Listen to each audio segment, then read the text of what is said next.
Welcome all of you on my YouTube channel गणितपुर।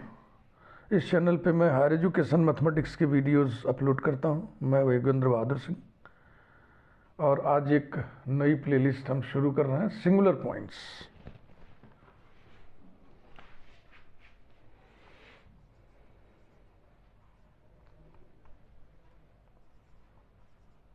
आज की date है 9 फरवरी 22।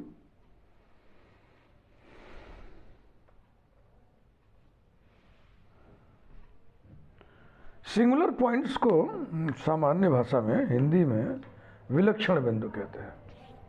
विलक्षण बिंदु,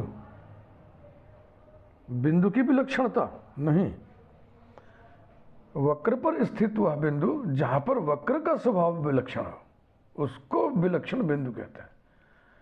यानी कि कर्व पर स्थित वो पॉइंट जहां पर कर्व अनयूजुअल मैनर में बिहेवियर दिखाए। तो प्रश्न उठता है, कर्व का यूजुअल बिहेवियर क्या है भाई? तो कर्व का यूजुअल बिहेवियर कर्वेचर है, उसका उसकी वक्रता है।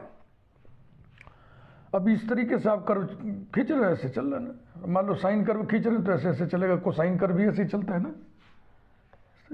कोई भी कर्व है, जैसे पैराबोला खींच रहे हैं से, देखो ये सीधा सीधा है, सिंपल है, कहीं कोई दिक्कत नहीं है ना। लेकिन अभी मैं आपको कुछ कर्व बनाऊंगा बोर्ड पे, तो आप देखिएगा कि वहाँ पे व्यवहार कैसे अजीब सा हो गया है। तो सबसे पहले हम डेफिनेशन लिख लें।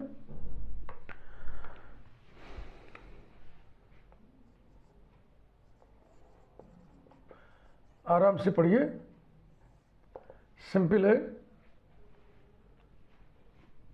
थोड़ा सा हल्के सा इलाके में जो है थोड़ी कॉम्प्लिकेसी है, लेकिन वो आपको अच्छा लगेगा, ठीक लगेगा, आप खराब नहीं है, बिल्कुल उसको आप आराम से सीखेंगे। A point on a curve, a point on a curve where या at which, a point on a curve at which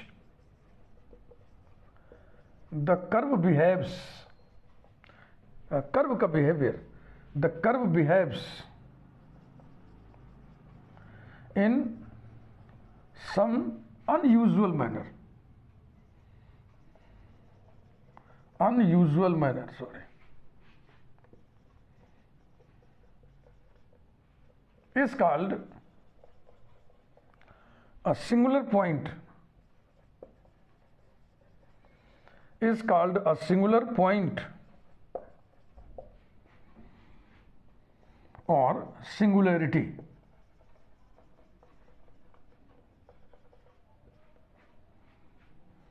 of the curve.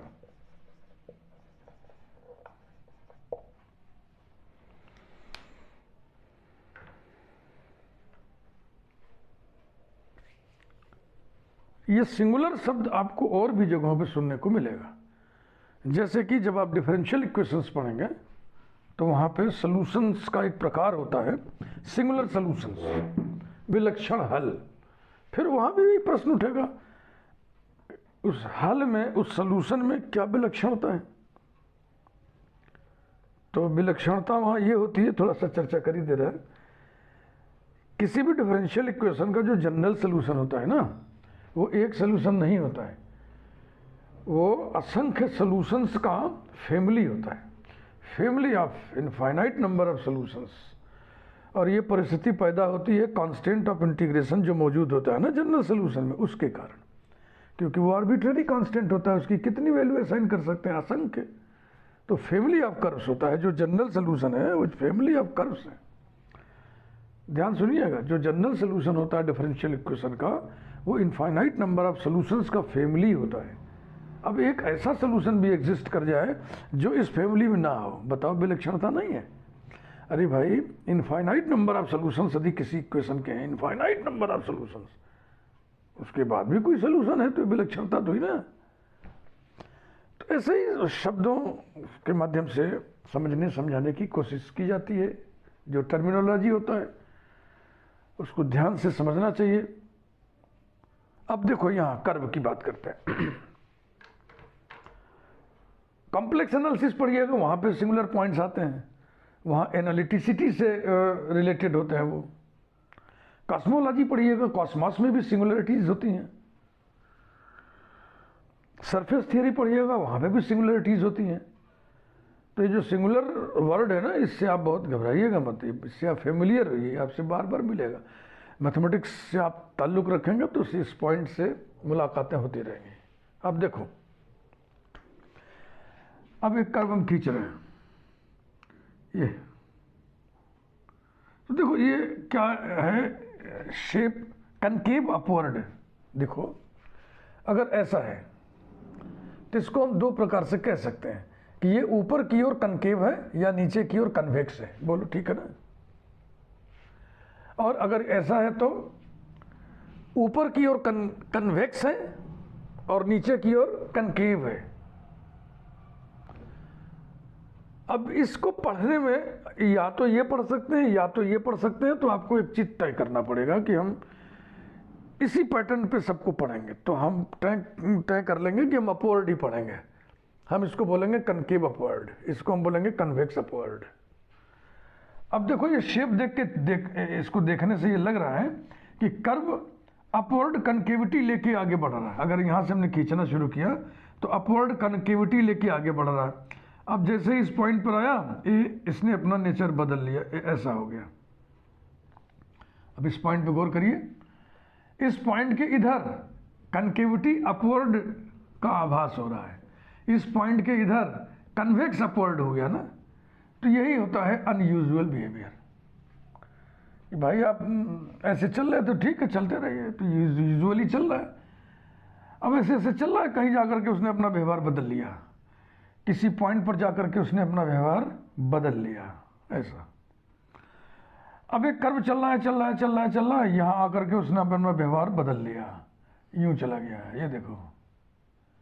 तो कर्व पर जैसे शार्प पॉइंट आ गया, कर्व पे शार्प पॉइंट नहीं होते हैं, नहीं होने चाहिए। फिर वक्रता की बात है ना, वक्रता हमारा टेढ़ापन से ऐसे टेढ़ा मेढ़ा होना चाहिए, ऐसे। अब टेढ़ा मेढ़ा मतलब ऐसे ऐसे नहीं होना चाहिए, ये स्मूथली।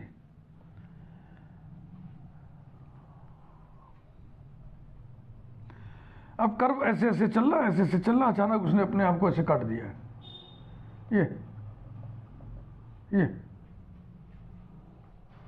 ये सब अनयूजुअल बिहेवियर है। अपने आप को ही घूम के काट देना इस तरीके से, इसको क्या कहें, बेरुख हो जाना, चलेगा? ऐसे आ रहे थे इस बिंदु की तरफ, पॉइंट की तरफ आ रहे थे, फिर आते ही तुरंत बेरुखी हो गई, जिस टोन में आए थे उसी टोन में चले गए वापस। या कोई कर्व है, मान लो कोई भी कर्व है, चलो हम कुछ भी खींच दें, ऐसे ऐसे ऐसे खींच दिए, यही कर्व है। इस कर्व का एक हिस्सा यहां पड़ा हुआ है बिंदु रूप में। ये भाई कर्व क्या चीज है? ये पॉइंट्स को मिलाने से ही तो बनता है ना। अनंतों बिंदु है, सब बिंदु बिंदु बिंदु बिंदु, सबको मिला दिया, कर्व बन गया। तो कर्व का एक पार्ट पॉइंट फॉर्म में यहां पड़ा है। तो ये जो चित्र है, समझ लो कि ये और ये मिलाकर के कर्व है। तो ये अनयूजुअल बिहेवियर है ना, कि भैया जब अनंतों बिंदुओं को मिलाने से ये आकृति बनी है, तो उन्हीं में से एक बिंदु यहां छटक के कहां से आ गया? तो ये अनयूजुअल बिहेवियर है, ये आइसोलेटेड बिंदु है ना, इस कर्व का एक पॉइंट आइसोलेट हो गया। समझ रहे हैं ना? अनयूजुअल बिहेवियर का मतलब तो आप समझ लिए ना। अब आपको कुछ हम स्टैंडर्ड कर्व्स का नाम लेते हुए, उनका फिगर बनाते हुए, इन्हीं बातों को मैं फिर से समझाता हूं। पहले तो आप अनयूजुअल बिहेवियर तो समझ लें। अच्छा, उसके पहले हम इस टाइप्स बता दें।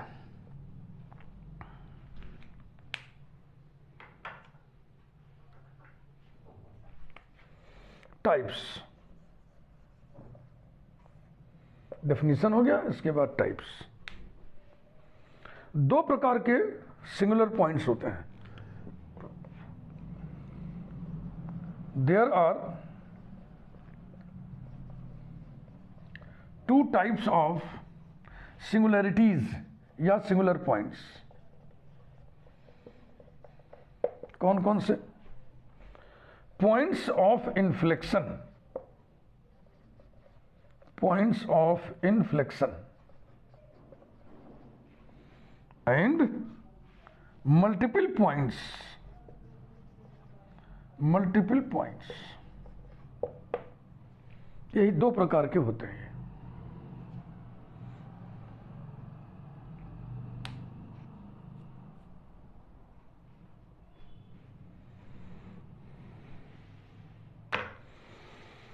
तो आज आपको हम इंट्रोडक्टरी मटेरियल दे रहे हैं। अभी कुछ फिगर बनाएंगे, कुछ स्टैंडर्ड कर्व लिखेंगे, उसके बाद फिर बातचीत को आगे बढ़ाएंगे।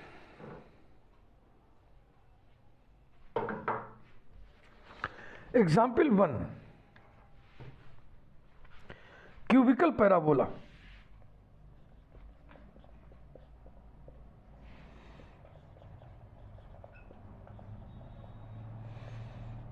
क्यूबिकल पैराबोला,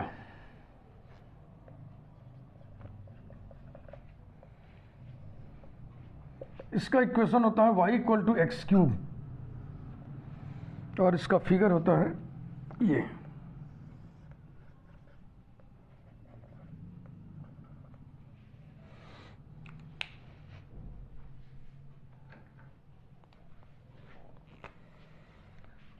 कनकेविटी अपवर्ड का भाव लिए ये कर्व ऐसे आ रहा है, कनकेविटी अपवर्ड, और ओरिजिन पे आकर के इसने अपना नेचर बदल लिया।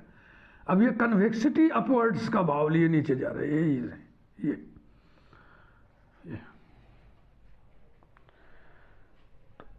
ओरिजिन सिंगुलर पॉइंट, यही सिंगुलर पॉइंट है। यहां पर कर्व पर स्थित वह बिंदु है ये जहां पर कर्व अनयूजुअल मैनर में बिहेवियर दिखा रहा है।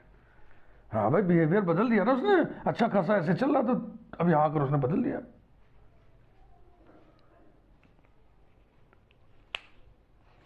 Example 2, semi cubical parabola.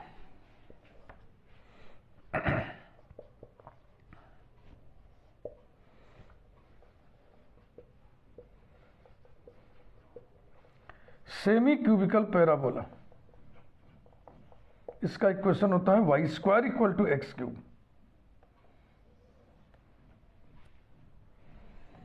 इसका शेप देखिए,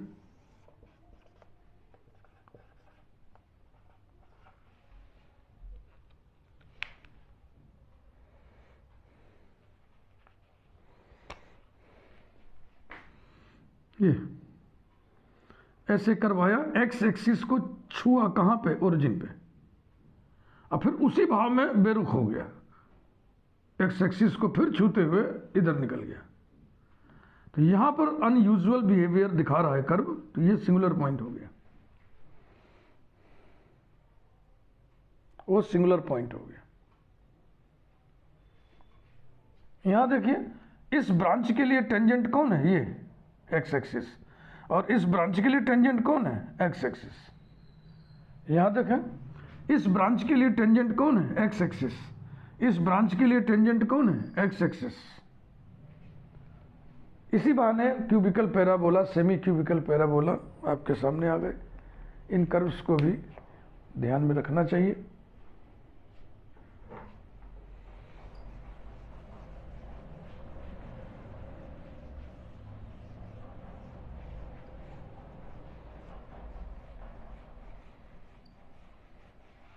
आज मेरी बड़ी बेटी का जन्मदिवस है, इसीलिए हमने डेट बोर्ड पे डाल दिया था। ये वीडियो उसी को समर्पित। YouTube पर वीडियो बनाना, उसको अपलोड करना, इस कार्य में मेरी पुत्री और मेरे पुत्र दोनों ने बहुत योगदान किया है। अभी भी हम मोबाइल बदलना होता है तो इन्हीं लोगों से सलाह लेता हूँ, कुछ फंस जाती है बात तो इन्हीं लोगों से सलाह लेता हूँ। मेरी जानकारी अभी इस क्षेत्र में बहुत ही कम। एग्जाम्पल 3, स्ट्रोफॉइड कर्व होता है। स्ट्रोफॉइड,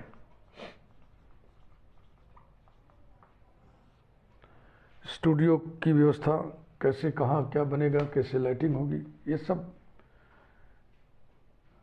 पुत्री पुत्र दोनों मिल करके हमको गाइड करते रहते हैं, उसमें बिटिया ज़्यादा गाइड करती है।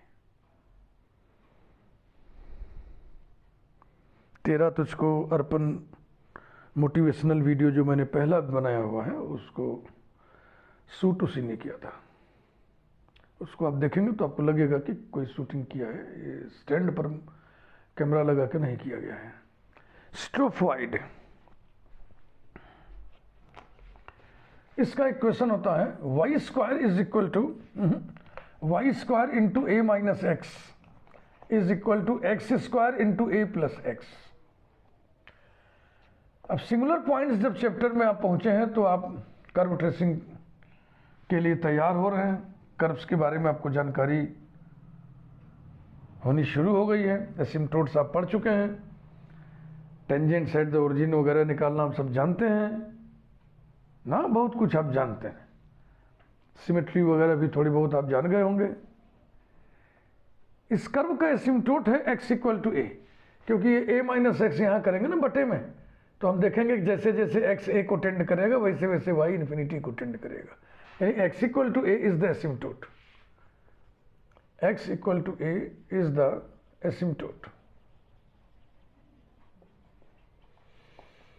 और अब इसका हम फिगर बना रहे हैं।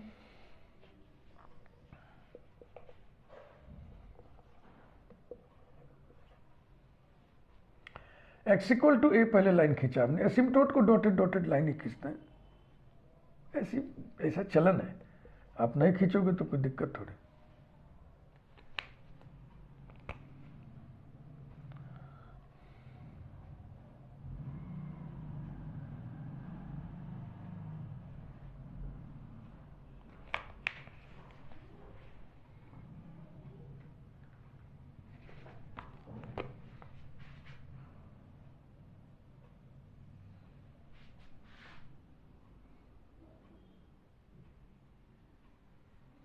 हाँ, जैसा shape and size x axis के ऊपर है वैसे ही नीचे बनेगा। ये थोड़ी गड़बड़ी आ गई इसमें,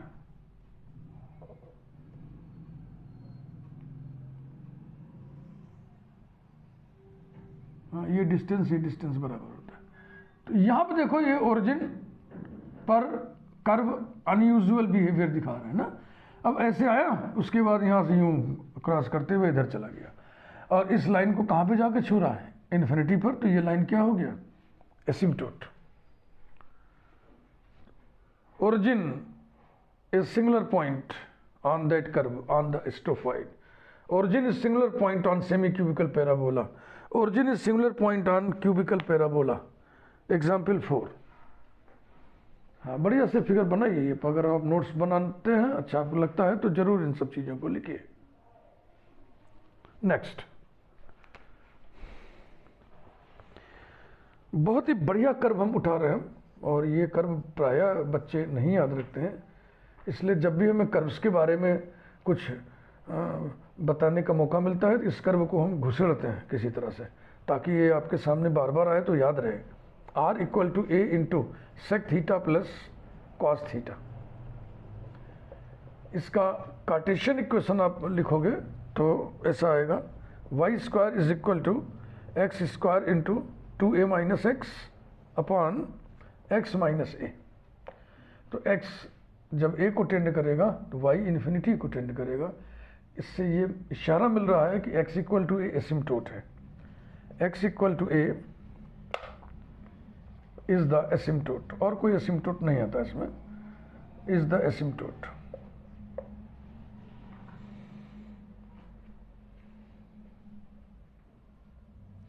अब इस कर्व की को ट्रेस जब हम करते हैं तो क्या तस्वीर सामने आती है, उसको ध्यान से सुनिए।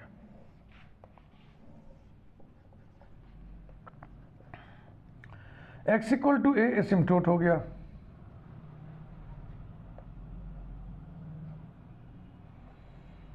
फिर x एक्सिस को कहाँ काटेगा, जहाँ y बराबर 0 होगा, तो y बराबर 0 इसमें रखोगे तो 2 पॉइंट आएंगे, x बराबर 0 और x बराबर 2a, तो x बराबर 0 तो यही है, x बराबर 2a एक लाइन है यहाँ पर, इस पॉइंट पर काटेगा। इस पॉइंट पर आप टेंजेंट निकालोगे तो यही लाइन आएगा, ये लाइन है x इक्वल टू 2a। ये एसिम्पटोट है x इक्वल टू ए। और जब रीजन निकालोगे तो आपको ये जानकारी मिलेगी कि x equal to a, x equal to 2a के बीच में ही कर्व लाई करेगा। और ये एसिम्पटोट है, ये टेंजेंट है, तो टेंजेंट को छूते हुए, बोर्ड चिकना है ना, फिसलता है पेन बहुत तेज। जैसा शेप ऊपर वैसा ही शेप नीचे, यही है कर्व। लेकिन ये ओरिजिन से होके जा भी रहा है। देखो इसमें x बराबर 0, y बराबर 0 रखो तो y बराबर 0, x बराबर 0, 0 बराबर 0, ये ओरिजिन से होके जा भी रहा है। इसका मतलब क्या हुआ? कर्व ओरिजिन पर है। और ये भी इससे पता चलता है जब आप ट्रेसिंग पढ़िएगा कि कर्व केवल x equal to a, x equal to 2a के बीच में ही लाई करता है, एग्जिस्ट करता है। तो अब दो बातें हो गई ना, कर्व इन दोनों लाइंस के बीच में एग्जिस्ट कर रहा है, ओरिजिन से होके भी जा रहा है। इसका मतलब है कि कर्व का एक फॉर्म, एक पोर्शन, फॉर्म न कहिए, एक पोर्शन, पॉइंट फॉर्म में ओरिजिन भी है। माने ओरिजिन पर कर्व का एक बिंदु यहां भी है, एक बिंदु यहां भी है। ये इसी को बोलते हैं आइसोलेटेड पॉइंट। ये कर्व से आइसोलेट हो गया है, अलग हट गया है, आइसोलेटेड है, पृथक है। समझ रहे हैं ना? कर्व ओरिजिन से होके जा रहा है और कर्व जो है इसी दो लाइन के बीच में। तो इसका मतलब ये है कि ये कर्व है इन दो लाइन के बीच में और इसका एक टुकड़ा बिंदु रूप में ओरिजिन पर भी है। तो ऐसे बिंदु को हम बोलते हैं पृथक बिंदु, आइसोलेटेड पॉइंट्स। ऐसे बिंदु को जहां पर दो शाखाओं के लिए कॉमन टेंजेंट हो उसको कस्प बोलते हैं, उभयाग्र। ऐसे पॉइंट को जहां पर कर्व की जो है ब्रांचेस दो जा रही है, चाहे इधर चाहे इधर, लेकिन दोनों ब्रांच की टेंजेंट अलग अलग है। इस ब्रांच की टेंजेंट कौन है? ये लाइन है। इस ब्रांच की टेंजेंट कौन है? ये लाइन है ना? तो इसको नोड कहते हैं। नोड हो गया, कस्प हो गया, कंजुगेट पॉइंट हो गया। और कनकेविटी, कन्वेक्सिटी का नेचर जिस पॉइंट पर चेंज होता है उसको पॉइंट ऑफ इन्फ्लेक्शन कहते हैं। तो पॉइंट ऑफ इन्फ्लेक्शन भी आपको हमने बता दिया। अगला वीडियो जब हम शुरू करेंगे तो जाहिर सी बात है शुरुआत हम करेंगे फर्स्ट काइंड सिंगुलरिटी से, जो कि पॉइंट्स ऑफ इन्फ्लेक्शन है। फिर उसके बाद हम शुरू करेंगे मल्टीपल पॉइंट्स। आराम से हम लोग पढ़ेंगे कि ये जो इलाका हम पढ़ा रहे हैं इसके साथ बड़ी ट्रेजेडी है बेचारे के साथ कि किसी भी डिफरेंशियल कैलकुलस की बुक में लास्ट होता है, last but one chapter, singular points, उसके बाद कर्व ट्रेसिंग, डिफरेंशियल इक्वेशन का इलाका समाप्त। कहीं किसी किसी बुक में दोनों एक ही साथ दे देते हैं लोग और चैप्टर की टाइटल रख देते हैं singular points and curve tracing. तो इसको पढ़ने के टाइम जब आता है तब एग्जामिनेशन सर पे आ जाता है। प्रायः इस चैप्टर को बहुत हड़बड़ी में पढ़ाना होता है, इसलिए हम बहुत इत्मीनान से ये पूरा प्लेलिस्ट कंप्लीट करेंगे। हाँ, तो आइए आपको हम बताते हैं टेंजेंट्स एट ओरिजिन। ये आपको जानना होगा कि ओरिजिन पर टेंजेंट्स कैसे निकालते हैं। Tangents at the origin.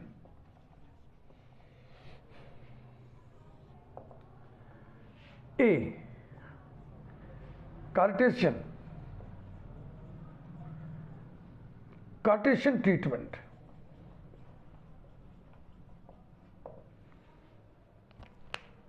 Lowest degree terms को जीरो के बराबर करके उसको हम हल कर लेते हैं। v equate to zero, v equate to zero the lowest degree terms, क्योंकि स्मॉलेस्ट डिग्री लोएस्ट डिग्री के टर्म एक ही हो जरूरी नहीं है। मान लो डिग्री 2 लोएस्ट डिग्री है तो 2 डिग्री के टर्म्स एक ही होगा, ऐसा बात नहीं, एक से ज़्यादा भी हो सकता है। The lowest degree terms v equate to 0 the lowest degree terms and then solve the equation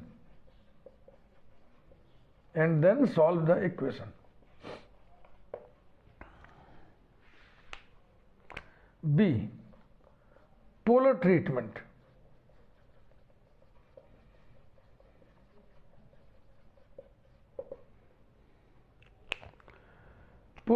equation प्राय r equal to f of theta दिया रहता है, तो r इक्वल टू 0 हम पुट कर देंगे इक्वेशन में।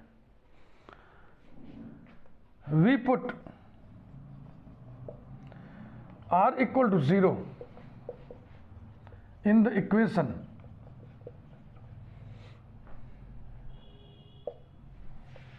r equal to f of theta of the curve। जहां ओरिजिन लिखा है वहां एक वर्ड और हम बढ़ा दे रहे हैं, क्योंकि हम कार्टेशियन पोलर दोनों की बात कर रहे हैं। ऑब्लिक लगा के pole, tangent at pole, tangent at origin. We put r equal to 0 in the equation r equal to f of theta of the curve, and then we solve the equation. We solve the equation f of theta equals to 0। इसी से आपको tangent set पोल मिल जाएंगे। इस equation को solve करिएगा, meaningful solution आना चाहिए। मान लो आ गया साइन थीटा बराबर 2, तो क्या मीनिंगफुल हुआ? नहीं ना, साइन थीटा बराबर 2 हो ही नहीं सकता। साइन थीटा का अधिकतम मान एक ही होता है। तो ये आपको दिमाग में रखना है कॉन्सेप्ट। इसके बाद आपको बहुत ही जरूरी रिजल्ट और दिमाग में जो रखना है, मैं उसको बताने जा रहा हूँ, वो है इन इक्वेशंस और समीकरण और समीकरण। क्योंकि जब हम कनकेविटी कन्वेक्सिटी चेक करेंगे तो हमें उनकी जरूरत पड़ेगी। कनकेविटी कन्वेक्सिटी क्यों चेक करेंगे? क्योंकि पॉइंट ऑफ इन्फ्लेक्शन उसी से ताल्लुक रखता है ना।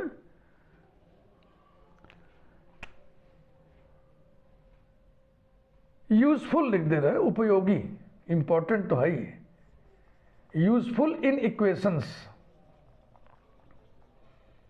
इन equations,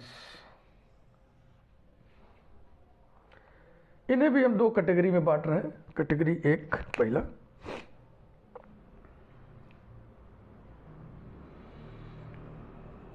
for a less than b, x minus a into x minus b less than 0 implies that a is less than x is less than b, implies that and implied by, ऐसा रहने तो इसको एक ही लिखते हैं, implies that। हमें solution चाहिए, क्या करेंगे दुनिया बोल।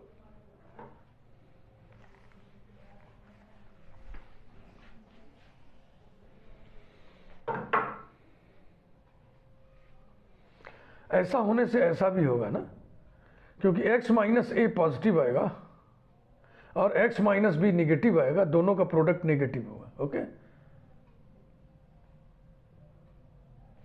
नंबर एक। नंबर दो, x minus a upon x minus b less than 0 implies that a is less then x less than b। ऐसा इन दोनों इनइक्वेशंस का सॉल्यूशन समान है, परंतु अगर हम इक्वलिटी भी लगा दें, लेस देन और इक्वल टू पढ़ेंगे ना, कि लेस देन हो अथवा इक्वल टू हो, तो यहां पर फिर चेंज हो जाएगा, इसमें फिर चेंज हो जाएगा। चूंकि x माइनस बी नीचे है, डिनोमिनेटर में है, तो ये तो 0 हम होने नहीं देंगे, यानी कि x को b के बराबर होने नहीं देंगे, तो x इक्वल टू b होने नहीं देंगे, लेकिन इसको होने देंगे। ये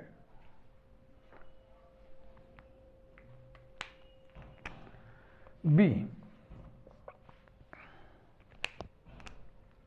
for a great for a less than b।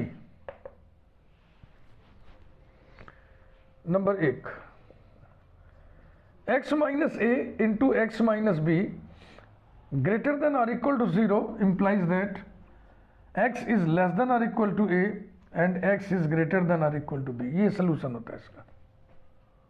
Number two, x minus a upon x minus b greater than और equal to 0 implies that x is less than और equal to a and x is greater then b। x को b के बराबर नहीं होने देना है, क्योंकि x माइनस बी नीचे है, डिनोमिनेटर में। तो ये 4 इनइक्वेशंस के रिजल्ट्स हैं, इन्हें आप ध्यान में रखिए। अब आपके मन में कौतूहल हो सकता हो रहा हो कि ये रिजल्ट कैसे निकालते हैं, निकाला कहाँ से गया है, तो मैं संक्षेप में इसको समझा दे रहा हूँ, नहीं तो आपको throughout the whole chapter ये कीड़ा काटता रहेगा कि आखिर में रिजल्ट आया कहाँ से। देखो नंबर लाइन टेक्निक से इसको सॉल्व करते हैं। इन सभी में ए छोटा है बी बड़ा है, ठीक है ना। तो चलो हमने ए छोटा है तो नंबर लाइन पर ए को आप बाएं लिखोगे और बी को दाहिने लिखोगे, जाहिर सी बात है। पूरा नंबर लाइन 3 पोर्शन में बट गया, ये और ये। ए की मतलब कि x इक्वल टू ए और x इक्वल टू बी हम ऐसी मौखिक समझा दे रहे हैं। मान लो इसी को लिया हमने, तो x इक्वल टू ए करोगे तो ये 0 हो जाएगा ना, तो 0 इंटू ए नंबर 0 बराबर 0, संतुष्ट हो गया। x b करोगे तब भी इधर 0 आएगा, तो 0 बराबर 0, संतुष्ट हो गया। तो हम एक नंबर को नहीं ले रहे, हम बीच के पोर्शन को ले रहे हैं। सुनो, अगर x तुमने यहाँ लिया इस पोर्शन में, अगर तुमने इस पोर्शन में x लिया तो x माइनस ए का नेचर निकालो, पॉजिटिव की नेगेटिव, x माइनस बी का नेचर निकालो, x माइनस दाहिने तरफ की संख्या, x माइनस दाहिने तरफ की संख्या। तो नंबर लाइन पे दाहिने तरफ की संख्या बड़ी होती है ना, तो x माइनस बड़ी संख्या नेगेटिव, x माइनस बड़ी संख्या नेगेटिव, तो x माइनस ए भी नेगेटिव और x माइनस बी भी नेगेटिव। तो इन दोनों का प्रोडक्ट क्या होगा? इन दोनों का प्रोडक्ट पॉजिटिव होगा।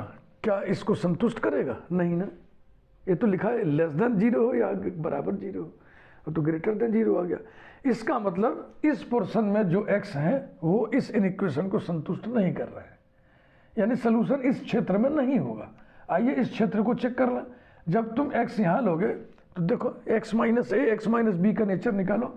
x माइनस छोटी संख्या, x माइनस बड़ी संख्या, तो x माइनस ए पॉजिटिव आ गया और x माइनस बी नेगेटिव आ गया। A negative, x minus b negative आ गया, तो दोनों का प्रोडक्ट क्या आएगा? x minus a into x minus b negative, ये पॉजिटिव रहेगा भाई। x minus a positive, x minus b negative, दोनों का प्रोडक्ट हो गया नेगेटिव, तो इसको संतुष्ट कर रहा है ना। इसका मतलब इस क्षेत्र में सोल्यूशन होगा। इसके पहले वाला केस एक बार फिर से देख लें। अगर हम यहाँ x लेंगे तो x माइनस ए नेगेटिव होगा, चिन्ह में कुछ गड़बड़ लग गया था, और x माइनस बी भी नेगेटिव होगा। इसलिए x माइनस ए और x माइनस बी का जो प्रोडक्ट होगा वो पॉजिटिव होगा, जो इस असमीकरण को संतुष्ट नहीं कर रहा है। लेकिन इस बीच में हम अगर x लेते हैं तो वो संतुष्ट कर रहा है, तो ये सोल्यूशन आएगा, है ना। ये सोल्यूशन आएगा। कौन सा सोल्यूशन? कि x माइनस ए पॉजिटिव हो, x माइनस बी नेगेटिव हो, यह तभी संभव है जब x a और b के बीच में होगा। तो a और b के बीच में जितने भी x हैं वो सब के सब इस इनइक्वेशन को सेटिस्फाई कर रहे हैं। तो यही तो लिखा है हमने, देखो a और b के बीच में जितने भी x हैं। b के उधर चलो वो भी देख लो भाई। अगर x तुम इस क्षेत्र में लोगे तो x minus a, x minus बाईं तरफ की संख्या माने छोटी संख्या ना, तो x में से छोटी संख्या घटाओगे पॉजिटिव, x में से छोटी संख्या घटाओगे पॉजिटिव, तो x माइनस ए भी पॉजिटिव, x माइनस बी भी पॉजिटिव, दोनों का प्रोडक्ट पॉजिटिव। तो x minus a into x minus b greater then 0 हो गया ना, जो इसको संतुष्ट नहीं कर रहा है ना। ये इस तरीके से नंबर लाइन टेक्निक इसको कहते हैं। इनइक्वेशंस के सोल्यूशंस निकाले जाते हैं। तो मैंने आपके मन में ये बात डाल दी कि ये जो सोल्यूशन निकाले गए हैं ये निकाले कैसे गए, ताकि ये कीड़ा आपको ना काटे और आप इत्मीनान से आगे की ट्रेनिंग ले सकें। वीडियो को लाइक करिए, चैनल सब्सक्राइब करिए, बेल आइकन प्रेस करिए। Thank you.